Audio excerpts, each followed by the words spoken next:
Hello बच्चों, welcome to RP classes. आज की वीडियो में हम पढ़ते हैं इतिहास क्लास +2 का हमने स्टार्ट किया है, जिसका कि हम फर्स्ट चैप्टर करते हैं।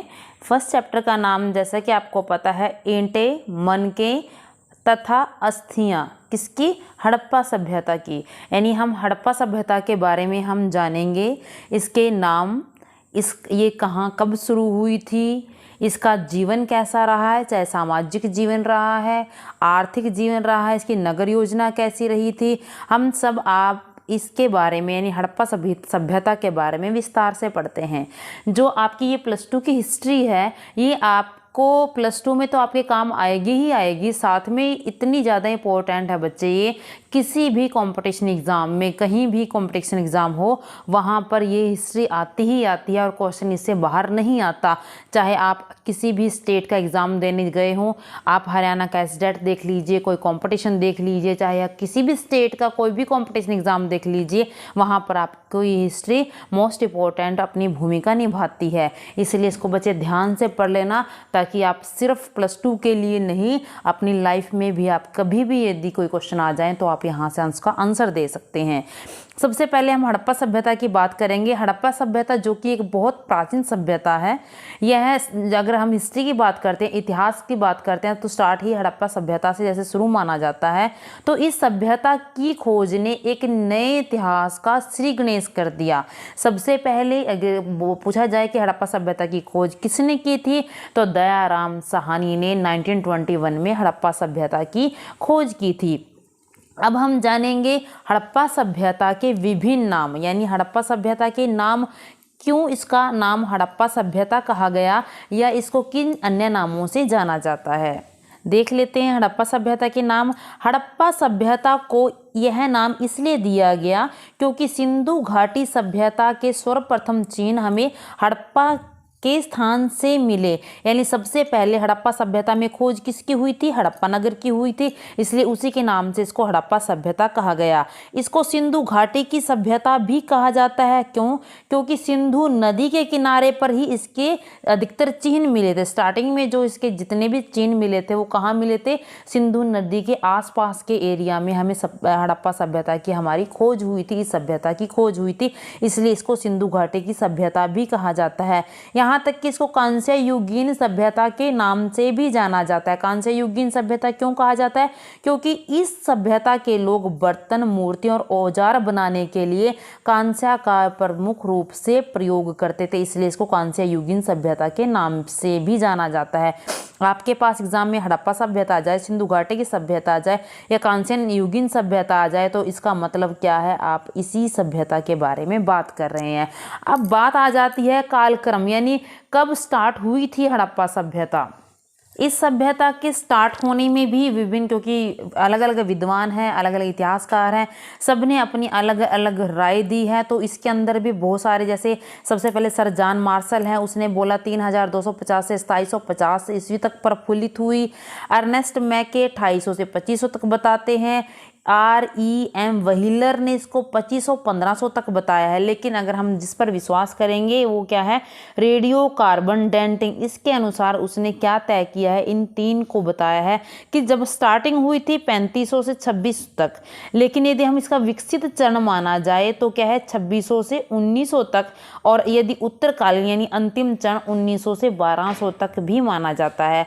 अगर हमारे पास एग्जाम में आ जाता है कि हड़प्पा सभ्यता कब शुरू हुई थी, तो हम इसका विकसित चरण ही लेंगे कि 2600 से 1900 ईस्वी पूर्व में हम हड़प्पा सभ्यता को मानते हैं। 2600 से 1900 ईस्वी पूर्व के मध्य की हड़प्पा सभ्यता को हम इसको माना जाता है। अब हड़प्पा सभ्यता के जो मेन सेंटर हैं, मुख्य केंद्र हैं, उनके बारे में बात कर लेते हैं। सबसे पहले 1921 में जब हड़प्पा सभ्यता की खोज हुई थी, उसके बाद अनेक अभी तक हड़प्पा सभ्यता के स्थानों के खोज की जा रही है और लगभग 1000 स्थानों की खोज हो चुकी है। अब उनमें से हम मेन देख लेते हैं जो कि हमारे एग्जाम में बार बार आते हैं। तो अगर आपके पास कोई भी क्वेश्चन आ जाता है कि हड़प्पा के बारे में बताइए, मोहनजोदड़ो के बारे में बताइए, या फिर धोलावीरा के बारे में बताइए, या इनके अंदर से मिड में से क्वेश्चन क्वेश्चन आ जाता है 1 नंबर में, हड़प्पा सभ्यता खोज किसने की थी, किस नदी के किनारे पर है यह कितने हेक्टेयर में फैला हुआ है, या मोहनजोदड़ो के बारे में आ जाता है इसके अंदर कितने हेक्टेयर में फैला हुआ, किस नदी के किनारे। यानी आपके पास जरूरी नहीं कि बड़ा क्वेश्चन है, इसके अंदर से शॉर्ट क्वेश्चन भी बनते हैं, इसलिए हम इनको आज डिटेल में पढ़ लेते हैं ताकि आप दोनों तरह से क्वेश्चन लिख सकें। सबसे पहले हड़प्पा कहाँ है? हड़प्पा अब पश्चिमी पंजाब जो कि पाकिस्तान में है। पाकिस्तान का मिंट गुमरी जिला, कौन सा जिला है? मिंट गुमरी जिला। और नदी का नाम क्या है? रावी नदी। ये मोस्ट इंपॉर्टेंट है, क्वेश्चन बहुत बार पुट कर लिया जाता है कि हड़प्पा सभ्यता या हड़प्पा जो नगर है वो किस नदी के किनारे बसा हुआ है? रावी नदी के किनारे बसा हुआ है, पाकिस्तान में है। अभी लाहौर से लगभग 160 किलोमीटर की दूरी पर इस सभ्यता, ये हड़प्पा जो स्थल है ये खोजा गया। किसने खोजा? 1921 में R.B. दयाराम साहनी ने हड़प्पा नगर की खोज किसने की? R.B. दयाराम साहनी ने की है। यह जो हड़प्पा सभ्यता में मिलने वाले नगरों में सबसे विशाल नगर था। कौन सा? हड़प्पा नगर सबसे विशाल नगर था। आधुनिक ढंग से बना हुआ था, मकान पक्के, सड़कें गलियां चौड़ी थी। रात्रि के समय भी बढ़िया प्रकाश की व्यवस्था थी। हर जगह बहुत से गोदाम, घर, मूर्तियां, बर्तन, मोहरे प्राप्त हुए। इस सभ्यता पर बहुत खूबसूरत या भरपूर प्रकाश वो हमें डालती हैं। अब हम मोहनजोदड़ो के बारे में बात करेंगे, जो कि अगला मुख्य नगर हमें मिला है हड़प्पा सभ्यता का। मोहनजोदड़ो भी बहुत इम्पोर्टेंट माना जाता है, क्योंकि इसके अंदर हमें बहुत सारे ऐसे स्थान मिले हैं जिनकी हम अलग से भी व्याख्या करेंगे। मोहनजोदड़ो हड़प्पा नगर का दूसरा महत्वपूर्ण केंद्र था। यह कहाँ है? पाकिस्तान का लरकाना जिला। कहाँ है? सिंध में, पाकिस्तान, जहाँ पाकिस्तान में है। ये भी कौन से डिस्ट्रिक्ट में है? लरकाना डिस्ट्रिक्ट है वहाँ का। और इसका अर्थ है मोहनजोदड़ो का क्या अर्थ है? मृतकों का टीला। यह नगर किस नदी के यह नगर सिंधु नदी के किनारे पर बसा हुआ है। 1922 में राखलदास बनर्जी ने इस नगर की खोज की थी। 125 हेक्टेयर में फैला हुआ है। हड़प्पा से 483 किलोमीटर की दूरी पर है। इसकी रचना भी हड़प्पा जैसी थी, लेकिन यहाँ पर क्या क्या मिले हमें? विशाल स्नानाघर मिला है, गोदाम घर, कांसे की नर्तकी की मूर्ति। बहुत बार क्वेश्चन आ चुका है कि कहाँ से स्नानाघर, विशाल गोदाम घर, कांसे की नर्तकी की मूर्ति कहाँ से मिली है? तो हमें कहाँ से मिली है? मोहनजोदड़ो से मिली है। और यह एक व्यापारिक केंद्र था। बहुत सारी इसके अंदर से हमें क्या मिली है? मोहरें भी मिली हैं। अब हम बात करते हैं चनहुदड़ो की। चनहुदड़ो कहाँ मिला है हमें? यह भी कहाँ है? सिंध प्रांत में मोहनजोदड़ो से 160 किलोमीटर की दूरी पर है। और इसकी खोज कब हुई थी? 1930 में N.G. मजूमदार ने। इसकी खोज 1930 में N.G. मजूमदार ने की थी। यह 7 हेक्टेयर में फैला हुआ है। और चनहुदड़ो क्या है? यहाँ मनके बनाने के लिए सुविख्यात है। शंख की कटाई भी की जाती है। धातुकर्म, मोहर निर्माण, बाट बनाने के साक्ष्य भी यहाँ से हमें प्राप्त हुए हैं। अब एक और है कोटला निहंग खां। यह केंद्र पंजाब में है, रोपड़ जिला में स्थित। इसकी खोज 1953 में वाई.डी. शर्मा ने, यज्ञदत्त शर्मा नाम इसका पूरा है, वाई.डी. शर्मा ने की थी। और यह किस नदी के तट पर बसा हुआ है? सतलुज नदी के तट पर यह बसा हुआ है। इस नगर से बर्तन, आभूषण, उपकरण हड़प्पा नगर से मिलते जुलते हैं। अब आ जाता है आपका क्या है? बहुत इम्पोर्टेंट है कालीबंगन। कालीबंगन कहाँ से? राजस्थान से। गंगानगर जिला है। क्यों नाम पड़ा? बनाने वाली चूड़ियाँ, यहाँ बनने वाली जो चूड़ियाँ थी उनके नाम पर इसका नाम पड़ा कालीबंगन। खोज 1953 में S. घोष ने। 1960 में B.K. थापर, B.B. लाल ने उत्खनन भी किया था।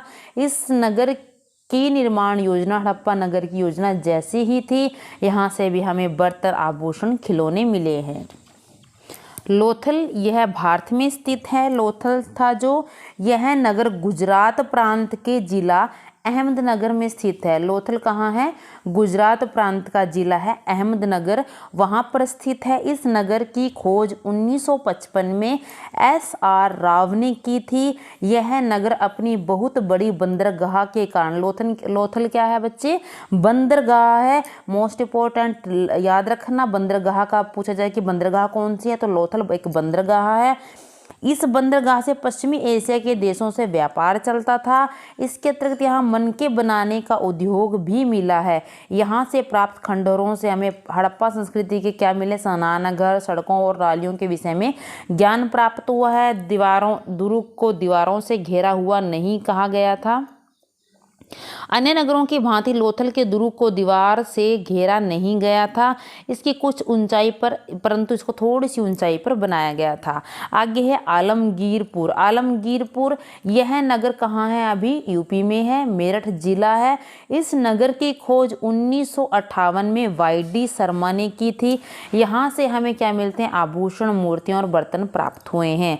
अब हम बात करते हैं धोलावीरा की। यह कहाँ है? गुजरात में है। इस नगर की खोज 1967 से 68 में जे.पी. जोशी ने की थी। जे.पी. जोशी ने इस नगर का व्यापक पैमाने पर उत्खनन किसने किया था? आर.एस. वशिष्ठ ने 1991 में किया था। यहाँ पर क्या है? स्वेक्टर क्षेत्र में यह फैला हुआ था। यहाँ भी क्या मिला है?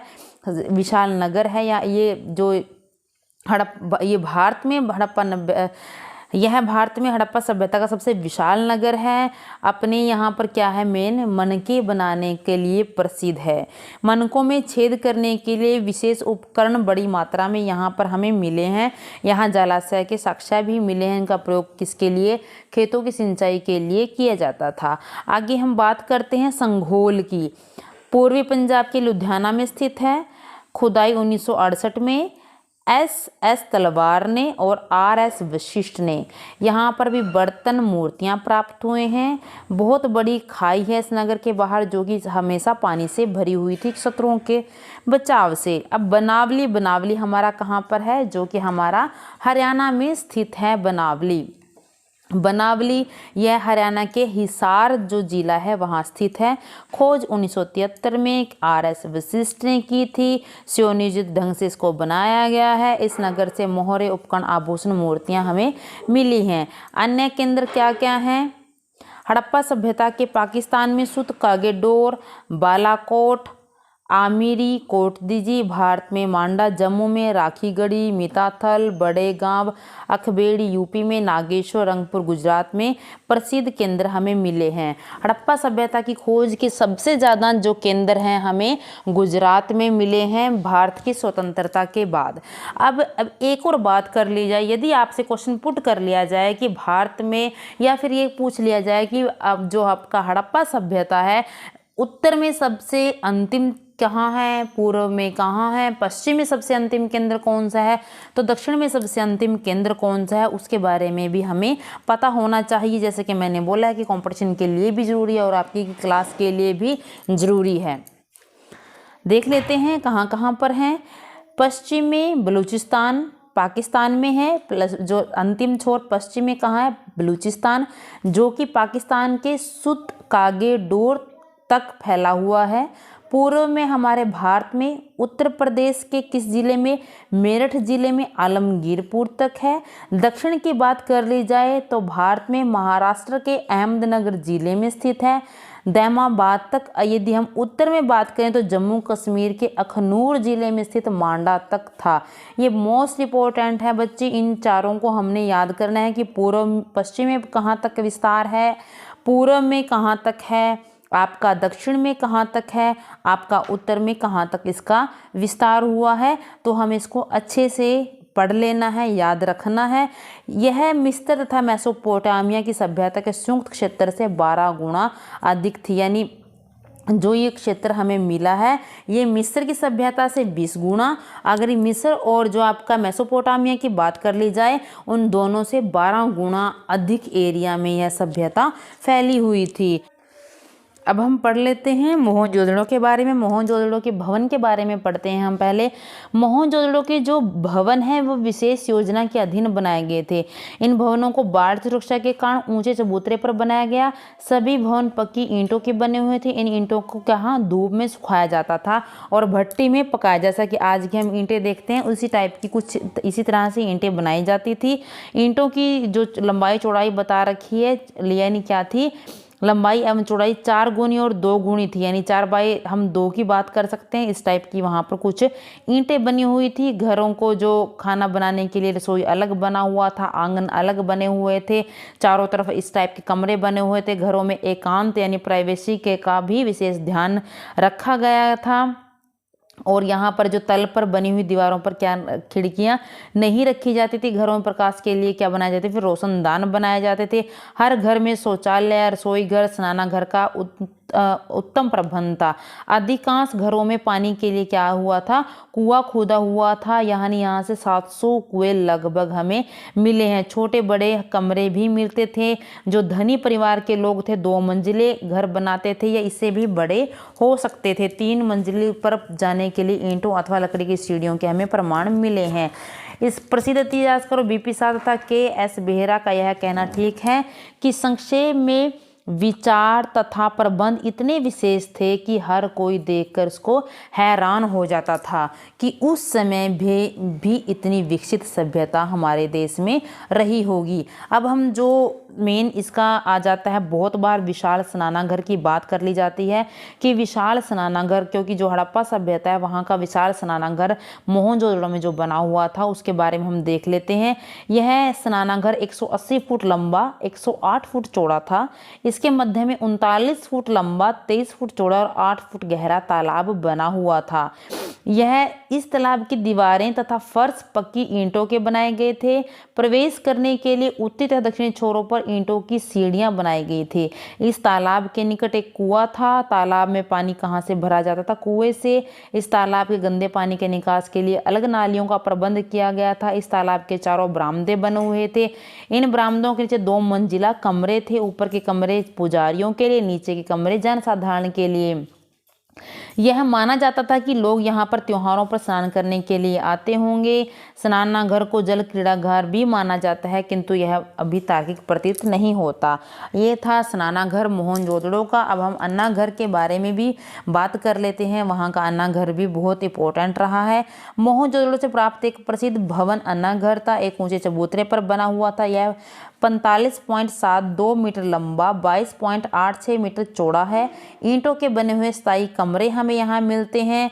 यहाँ इसमें हवा के आने जाने था रखने निकालने के लिए उत्तम व्यवस्था की गई है। विद्वानों का विचार है कि यह राजकीय स्नानागार था। प्रजा से कर के रूप में उस समय क्या लिया जाता था, अनाज लिया जाता था। सड़कें, मोहनजोदड़ो की एक अन्य प्रमुख विशेषता क्या थी, सड़कें थी। मोहनजोदड़ो की प्रमुख सड़क लगभग 10 मीटर चौड़ी थी। राजपथ का नाम दिया गया है। यहाँ पर इसके कारण कई बैलगाड़ियाँ एक समांतर चल सकती थी, क्योंकि 10 मीटर चौड़ी सड़क थी। ये सड़कें कच्ची नहीं थी, किंतु उनकी सफाई की उत्तम व्यवस्था की गई है। मोहनजोदड़ो की सड़क पर टूटे बर्तन, ईंटें मिले। ऐसे लगता है कि सड़क को पक्का बनाने की दिशा में प्रयोग किया जा रहा था। दोनों ओर रोशनी के पर्याप्त प्रबंध थे। नालियों की व्यवस्था, नालियां भी उत्तम ढंग से बनाई गई थी। गंदे पानी निकास के लिए नालियों को वैज्ञानिक ढंग से व्यवस्था की गई थी। प्रत्येक घर से छोटी नालियां होती थी। घरों के पानी को बाहर गली अथवा सड़क के किनारे पर बड़ी नालियों में आकर इसको गिराती थी। ये नालियां शहर के बाहर किसी बड़े नाले में जाकर गिरती थी। नालियां पक्की ईंटों की बनाई जाती थी। इन ईंटों से इस प्रकार ढका जा सफाई करते कि उन्हें सुविधापूर्वक हटाया जा सकता था। इन नालियों में किसी को भी कूड़ा फेंकने की अनुमति नहीं थी। इस नालियों की व्यवस्था प्राचीन काल में किसी अन्य देश में नहीं मिलती। Doctor D.N. झा का कहना है, नालियों की व्यवस्था हड़प्पा सभ्यता लोगों की शानदार सफलताओं में से एक थी। इसे अनुमान लगाया जाता है कि उस समय अवश्य किसी प्रकार की नगरपालिका अस्तित्व में रही होगी जिसने की इतनी अच्छी उत्तम व्यवस्था कर रखी थी।